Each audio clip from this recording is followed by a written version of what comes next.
In fact, there's a shocking video that's coming in from Assam's Tinsukia district where a young mentally challenged girl on tape is being assaulted by a mob on Saturday. Now, the locals suspected the girl was a baby stealer and they unleashed this barbaric mob justice right on the street.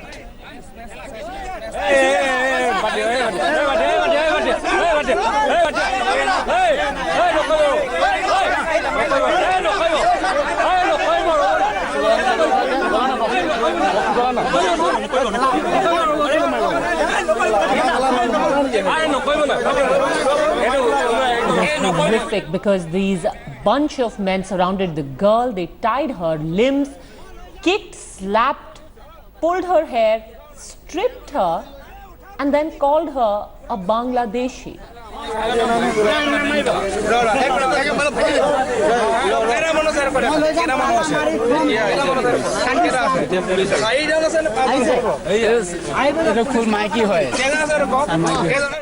Really appalling, because remember, not too long ago we had seen another girl being assaulted, that time because people judged her as being drunk, and that wasn't too long ago. It was just about 6 years ago. And now this mentally challenged girl who was also hearing impaired, she was also mute. She tried to get away from this mob. Some women bystanders just stood by and watched this assault. It was much later that this girl was rescued by the police. Manugya Loiwal is with us on the phone line now. What prompted the attack on this girl, Manugya? Biggest question that she could not defend her case. She could not even express what she was feeling. She was tortured because she was allegedly stealing something that has not been proven till now. The fact that these people caught her initially said that she was into some kind of miscreant activities, which too has not been proven.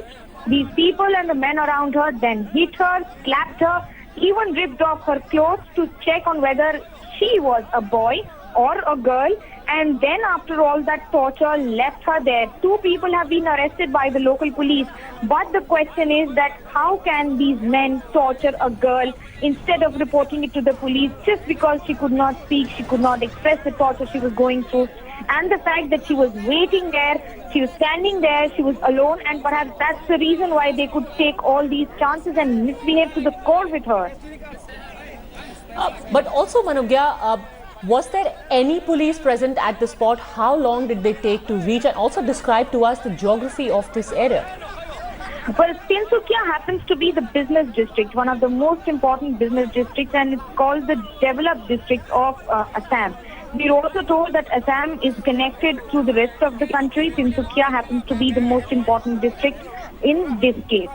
The thieves and the wild creatures that have been they have been there in that area, and the fact that the girl was assaulted in public on suspicious ground, they thought that she was into some kind of miscreant activity. Remember, Tinsukia being a business district, it has been a district that has seen a lot of insurgency also. But that does not give them a way to go forward and attack anyone who comes their way, especially a teenager girl who was standing there, who could not speak, who is also a special child, and the fact that she was tortured like this in public. It's absolutely appalling that no one for a moment considered that they should actually try and listen to her, and if she cannot make out her case, that something could be amiss. I want our viewers to listen again to exactly what happened, where this girl who is mentally challenged, she was accosted by people, accused of being a so-called baby stealer, and what followed was several minutes of sheer mob madness.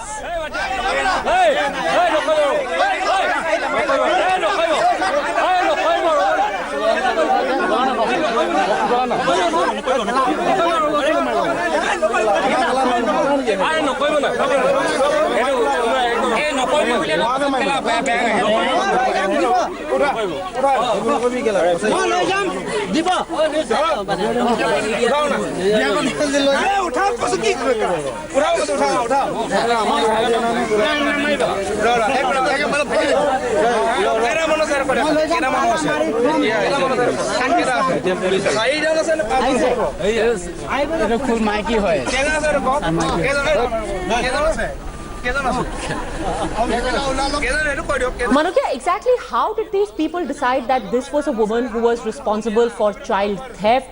Are these people identified now, people who instigated, I'm assuming, the rest of the mob to indulge in this violence?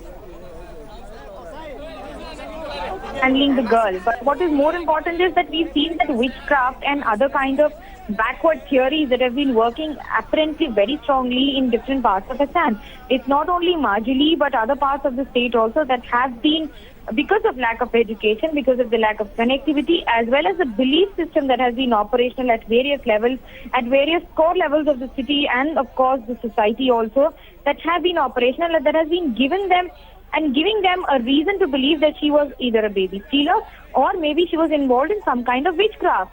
The fact that she could not present her case, they ensured that she was tortured, and it was not only 1 minute, 2 minutes, it went on for a few minutes, almost 15 minutes of torture. Out of that, only 7 or 8 minutes has been recorded. You can imagine the kind of torture she went through and the trauma that she went through just because she could not present her case. And the fact that the girl was standing there, she kept on gesturing that she had not done anything of that sort. But despite that, these men around her, the mob theory working extremely strongly, where one after the other there were theories popping up from the people who were standing nearby, who were the onlookers also. And then these kind of discussions that just flared up, and they said that she was involved in such kind of activity. Instead of reporting to the police, the local authority, or maybe handing her over to the local police station where the case could have been registered and taken forward, they took the law in their hands, and that's how they behaved, rather misbehaved to the core with the girl. Absolutely. Shivarur also joins us on this story, and we're certainly hoping that the BJP government in Assam is watching this. And Shiv, there's just so many things wrong in this. It's xenophobia, it's sexism, and there's just sheer mob mentality that if there is violence that starts, no one actually stops to question the reason behind it.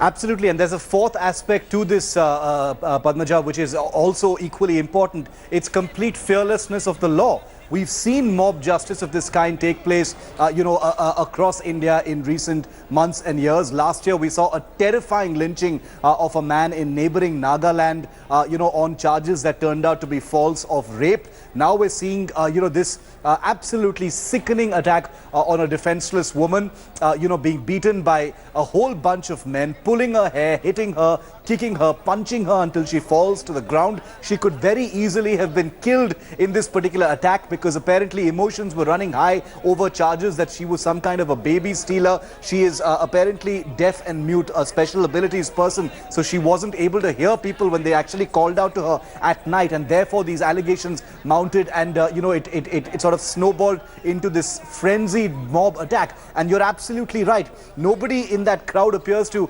completely know what's going on. Somebody is calling her a Bangladeshi, somebody else is calling her a baby stealer. Everyone appears to be just wanting a piece of the action and wanting to get in there and actually assault this poor woman. We know that 2 people have been arrested, but there is a lookout on for several others, because there's definitely many more than 2 people that this video has captured. All right, for now, Shiv, thanks very much for joining us. We continue to try and get reactions from Assam, from within Assam, and also identify exactly who were these who were behaving in this senseless, frenzied fashion.